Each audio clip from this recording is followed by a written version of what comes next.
Perezida wa Ukraine Volodymyr Zelensky aherutse kwamagana ikoreshwa ry'igisasu gishya cyihuta cyane giherutse kuraswa n'Uburusiya muri Ukraine mu cyumweru gishize. Ibiro bya perezida w'Uburusiya byo bivuga ko iraswa ry'icyo gisasu bwari ubutumwa bwo kuburira ibihugu byo mu burengerazuba bw'isi ko Uburusiya bushobora gukoresha intwaro badatekereza ko bwakoresha. Mu cyumweru gishize, Perezida Vladimir Putin we yavuze ko Uburusiya buzakomeza kugerageza igisasu gishya cyihuta cyane cya Oreshnik mu bikorwa by'intambara, kandi ngo Uburusiya bufite ububiko buhagije bw'ibyo bisasu bwiteguye gukoresha muri Ukraine. Perezida Putin yavuze ibi kuwa gatanu, umunsi umwe nyuma y'uko Uburusiya bukoresheje bwa mbere icyo gisasu gishya kirasa kure aho cyarashwe ahitwa Dnipro hari kuwa kane w'icyumweru gishize. Ni igikorwa Uburusiya bwavuze ko cyatewe n'ikoreshwa ry'ibisasu bya balistike by'Abanyamerika hamwe n'ibisasu by'Abongereza byarashwe mu Burusiya guhera mu cyumweru gishize nyuma y'uko bitangiye uburenganzira na Leta Zunze Ubumwe za Amerika. Uyu munsi Ukraine nayo ubwayo ntabwo izi aho iyi ntambara irimo kwerekeza, kubera kutamenya icyo perezida watowe wa Leta Zunze Ubumwe za Amerika Donald Trump azakora namara kugera ku butegetsi. Ingabo za Ukraine uyu munsi ziteguye ibihe bibi kurushaho, kubera ko Trump ashobora no kubahagarikira imfashanyo mu bya gisirikare. Donald Trump yasezeranije kuzarangiza intambara hagati y'Uburusiya na Ukraine mu masaha 24 ya mbere akigera ku butegetsi, nubwo atigeze asobanura neza uko azabigenza. Ndetse yanatangaje ko ashobora guhagarika inkunga ya gisirikare kuri Ukraine niba idatangije ibiganiro by'amahoro n'Uburusiya. Uyu munsi ubutumwa Uburusiya butanga kuri Ukraine no ku bihugu bishyigikiye nka Leta Zunze Ubumwe za Amerika nuko iki gihugu cyiteguye gukoresha intwari zari zo zose gifite zirimo n'iza kirimbuzi, ariko bagatsinda intambara. Ibi birashoboka koko? Ese ubundi intwaro za kirimbuzi Uburusiya bufite zose zirakora? Perezida Volodymyr Zelensky wa Ukraine yavuze ko igihugu cye kirimo gukorana n'abafatanyabikorwa bacyo bo mu burengerazuba bw'isi kugira ngo hashyirweho uburyo bwo guhangana n'ibitero bishya by'Uburusiya bishobora gukoreshwamo intwaro ziremereye kurenza izakoreshejwe mbere. Perezida Vladimir Putin yise ikoreshwa rya mbere ry'igisasu cyiswe Oreshnik igerageza ryagenze neza, kandi yavuze ko hazakurikiraho n'ibindi. Ati tuzakomeza aya magerageza yacu harimo no mu bihe by'intambara bitewe n'imiterere y'ibyago n'ibibazo by'umutekano byashyiriweho Uburusiya. Yabivugiye mu kiganiro kuri televiziyo mu mpera z'icyumweru gishize. Aya magambo yavuzwe hashize amasaha make inteko ishinga amategeko ya Ukraine isubitse ibikorwa byayo, bivuga ko hari ibyago byo kugabwaho igitero cy'ibisasu bya misile n'Uburusiya ku murwa mukuru Kiev. Ifungwa ry'inteko ishinga amategeko ya Ukraine ryakurikiye icyemezo cya za ambasade nyinshi z'amahanga zirimo n'iya Leta Zunze Ubumwe za Amerika cyo guhagarika by'agateganyo ibikorwa byazo kubera ibyago by'ibitero kuri Kiev. Hari hanatanzwe inama yo kugabanya ibikorwa by'amasosiyete y'ubucuruzi n'imiryango itari ya leta ikiri muri Kiev, ndetse n'abaturage baho baraburiwe ko ibyago bishobora kwiyongera. Umujyi wa Kiev wakunze kwibasirwa n'ibisasu bya misile na za drone z'Uburusiya kuva Uburusiya bwatangiza intambara kuri Ukraine mu kwezi kwa kabiri mu 2022. Kuwa kane, Perezida Vladimir Putin yavuze ko ingabo z'Uburusiya zarashe igisasu gishya kuri Ukraine mu kwihimura ku ikoreshwa ry'ibisasu byakozwe na Leta Zunze Ubumwe za Amerika ndetse n'ibyakorewe mu Bwongereza muri iyi minsi mu bitero bigamije kwibasira Uburusiya. Kremlin kuwa gatanu yavuze ko igisasu gishya cya balistike cyihuta cyane cyarashwe mu mujyi rwagati, umujyi wa Dnipro.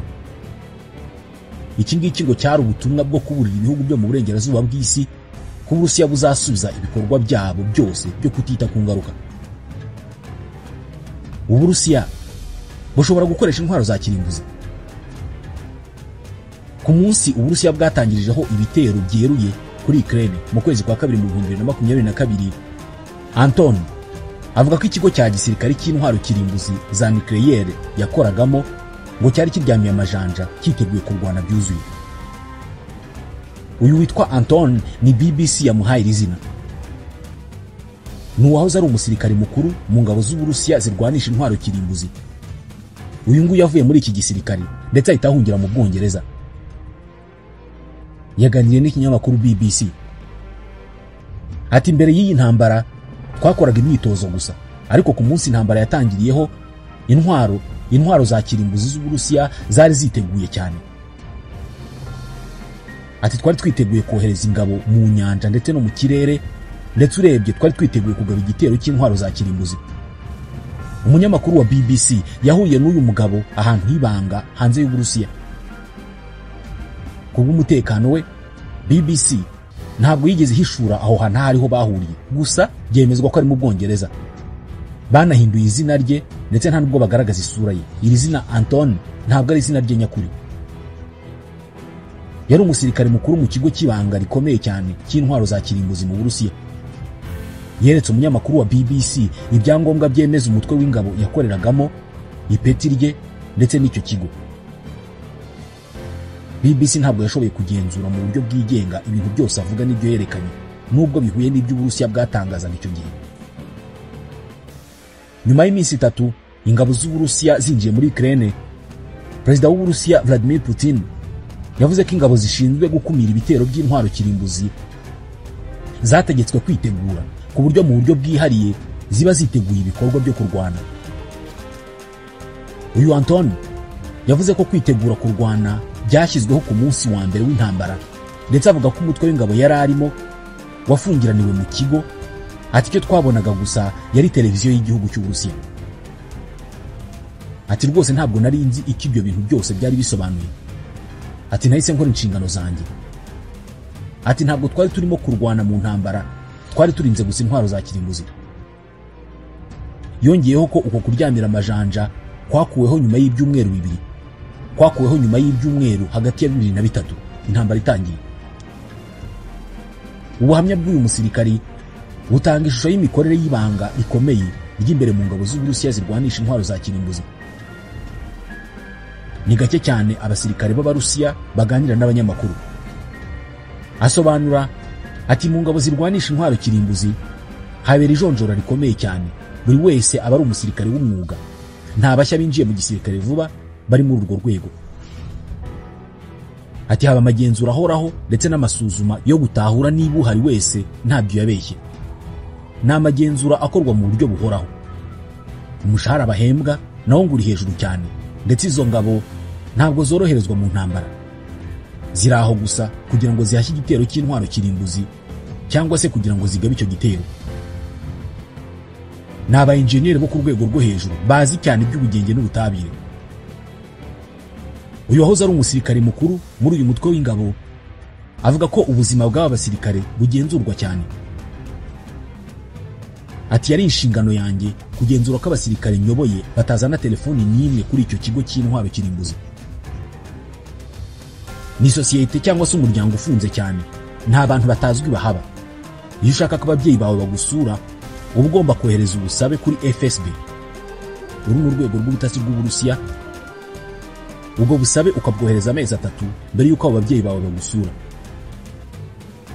Uyu Anton yari umwe mu bagize umutwe ushinzwe umutekano w'icyo kigo. Ni umutwe utabaraho rukomeye kandi mu buryo bwihuse. Gusa by'umwihariko uyu mutwe ushinzwe kurinda intwaro za kirimbuzi z'Uburusiya. Uyu musirikari aca amarenga ko bimuteye ishema. Ati twahoraga dukora imyitozo. Igihe cyacu cyo kuba twatangiye gutabara cyari iminota 2. Bivuze ko haramutse hagize ikiba gituma binjira mu rugamba batarenze iminota 2 bataragaba icyo gitero.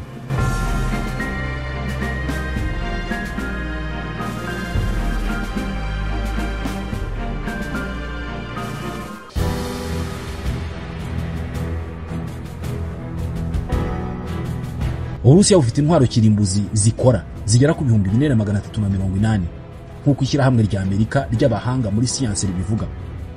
Ariko 1700 muri zo zonyine nizo ziteguye gukoreshwa igihe icyo ari cyo cyose.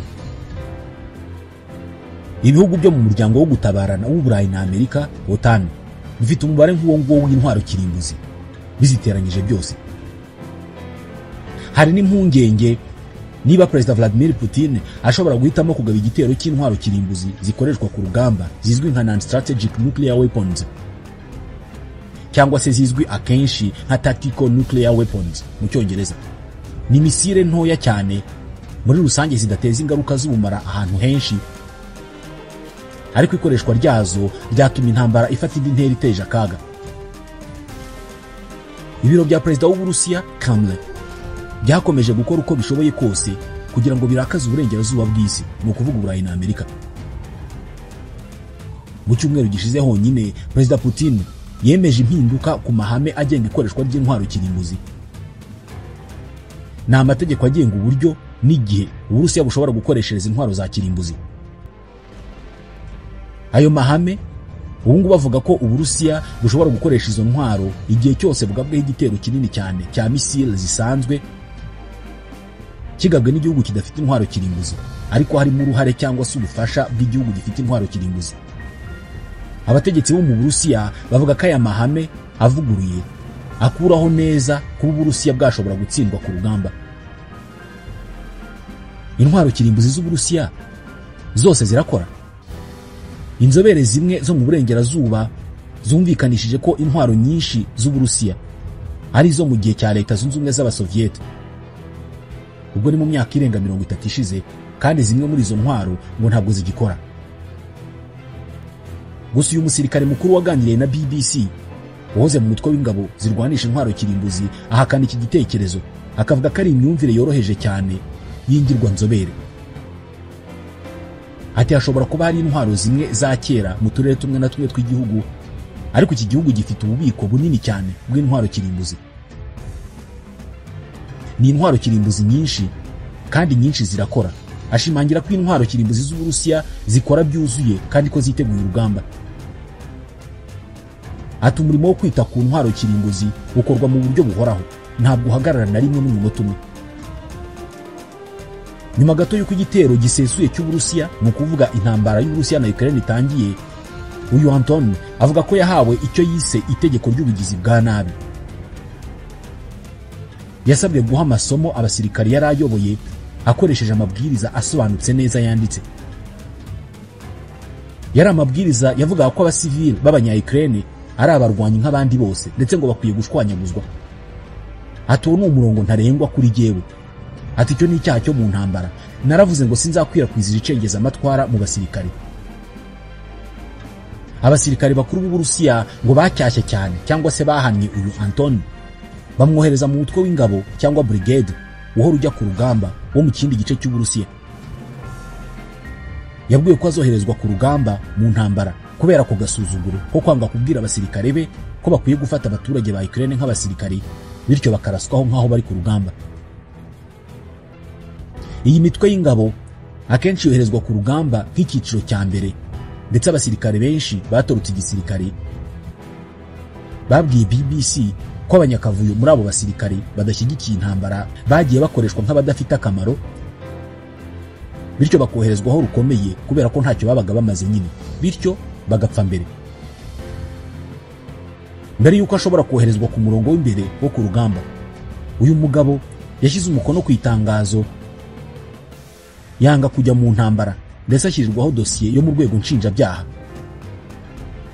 Yeretse umunyamakuru wa BBC inyandiko zemeza iyoherezwa rye ku rugamba ndetse n'amakuru ajyanye n'iyo dosiye. Nuko afata icyemezo cyo guhunga igihugu cye abifashijwemo n'umuryango w'abakorerabushake ufasha abatoroka igisirikare mu Burusiya.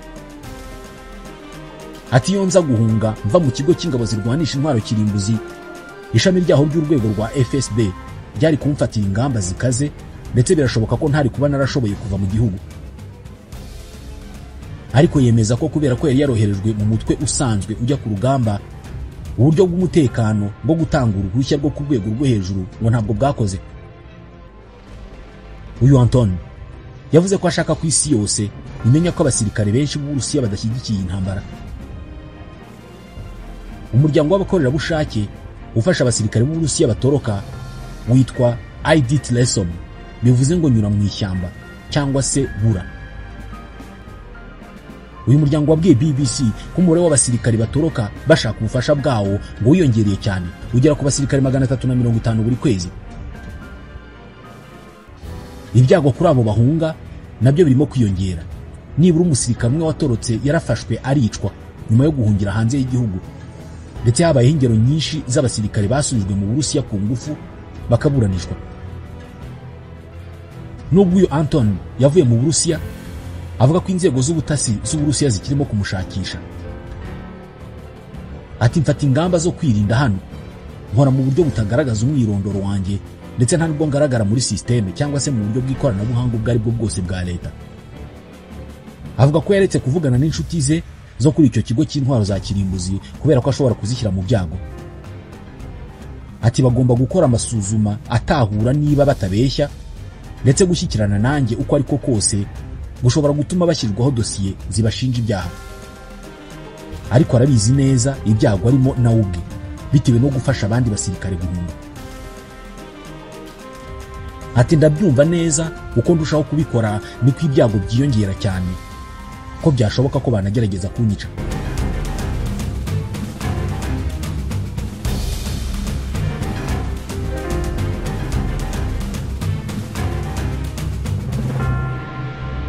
Ikigaragara nuko uyu munsi Ukraine ifitiye ubwoba ibyemezo Donald Trump azafata kuri iyi ntambara namara kugera ku butegetsi. Turimo kwitegura ibihe bibi cyane. Igihe Trump yahagarika ubufasha bwose kuri Ukraine, niko umusirikare mukuru mu ngabo za Ukraine Lieutenant General Ihor Romanenko, wahoze ari umuyobozi wungirije w'ingabo za Ukraine, yabwiye Al Jazeera. Ati umugambi w'amahoro wa Trump n'ubu ngubu ntabwo turawumenya neza, ariko abasesenguzi bavuga ko bishoboka cyane ko uyu mugambi ushobora kuvuga ku gutanga bimwe cyangwa se byose mu bice bya Ukraine byafashwe n'Uburusiya. Ibi bigize hafi 19% by'ubutaka bwose bwa Ukraine. Ibi ngo byakorwa hagamijwe kumvikanisha impande zombi. Trump wakunze kwiyita umunyamasezerano udasanzwe yavuze kandi ko niba Moscow idatangije ibiganiro by'amahoro ngo azakaza umurego agaha Kiev intwaro zigezweho bagakomeza urugamba. Hari icyizere, ariko ni nko kuganira n'umuyaga. Aya ni amagambo ashimangirwa n'umwe mu bajyanama ba perezida wa Ukraine Volodymyr Zelensky, wavuganye na Al Jazeera asaba kudatangazwa amazina. Trump atandukanye n'abandi ba perezida, ashobora guhindura ibyemezo bye bitewe n'uko yabyutse cyangwa se ameze. Uwo mujyanama niko yavuze. Ati twegereye ekipe ya Trump dufite umugambi ushobora kunganira twebwe ubwacu n'uburengerazuba bw'isi. Ati kandi Trump yarawukunze. Ati yerekeje ku gitekerezo Zelensky yamugejejeho mu nama bagiranye mu kwezi kwa 9 i New York. Uwo mugambi uteganya gukura zimwe mu ngabo za Leta Zunze Ubumwe za Amerika muri bimwe mu bihugu by'Uburayi zigasimbuzwa ingabo za Ukraine. Iyo gahunda kandi iteganya ko Ukraine yaha Amerika n'Uburayi bwose ku mutungo kamere wayo urimo na petrol. Abaturage ba Ukraine buhoro buhoro batangiye kwiyumvamo kugirana amasezerano y'amahoro n'Uburusiya. Ijanisha rya 52% ry'abanya-Ukraine bifuza ko intambara yarangira vuba bishoboka, nubwo byasaba gutanga bimwe mu bice by'igihugu, nk'uko byagaragajwe n'ubushakashatsi bwa Gallup bwashyizwe ahagaragara ku itariki ya 19 y'uku kwezi. Abandi 38% gusa nibo bifuza ko Kiev yakomeza kurwana kugera itsinze. Iri ni igabanuka rikomeye ugereranije na 73% babivugaga mu 2022. Muri iyi minsi turashaka amahoro, ntabwo dushaka intsinzi, niko witwa Valentina Krasovets, umuturage w'imyaka 68 wo muri Kiev yavuze. We yavuze ko mwishywa we yaguye ku rugamba rw'imbere mu burasirazuba bwo mu majyepfo mu kwezi kwa 9 mu 2023. Ati ntabwo nshaka kongera gutakaza abandi bo mu muryango wanjye. Ati ndashaje cyane kandi ndambiwe buri gihe gukangurwa n'ibisasu byitura hafi y'iwanjye nijoro. Donald Trump ashobora kudahagarika uburenganzira perezida ucyuye igihe Joe Biden yahaye Ukraine bwo gukoresha ibisasu bya Amerika mu kugaba ibitero mu Burusiya, nabona Amerika ibifitemo inyungu. Iyo nyungu ishobora kuba iyo kuzamura izina rye ku giti cye, inyungu za politike cyangwa se z'ubukungu. Ishobora no kuba inyungu iboneka mu gusuzugura Vladimir Putin. Inyungu iyo ari yo yose Amerika cyangwa se Trump ku giti cye yabona muri iki cyemezo yamusunikira kurekeraho ubu burenganzira. Ariko kugeza ubu leta ya Ukraine iri mu rujijo ku bizakorwa igihe Trump azagaruka muri White House mu kwezi kwa mbere. Igihe cy'ingenzi kizaba igihe Trump azashyiriraho ambasaderi mushya wa Leta Zunze Ubumwe za Amerika i Kiev n'intumwa idasanzwe ku ntambara y'Uburusiya na Ukraine. Richard Grenell wahoze ari umukuru w'ubutasi kuri manda ya mbere ya Donald Trump mu 2020 kandi utavuga rumwe n'umugambi wa Ukraine wo kwinjira muri OTAN, yavuzwe nk'umukandida ushobora kuzoherezwa muri Ukraine guhagararira Leta Zunze Ubumwe za Amerika. Uyu nguyu ahita azambya imigambi yose ya Ukraine.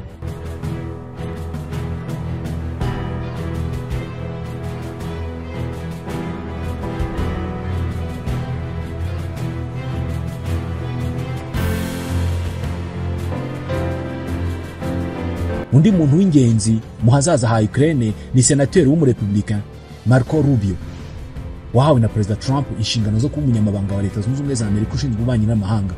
Niwe ugiye gusimbura Antony Blinken.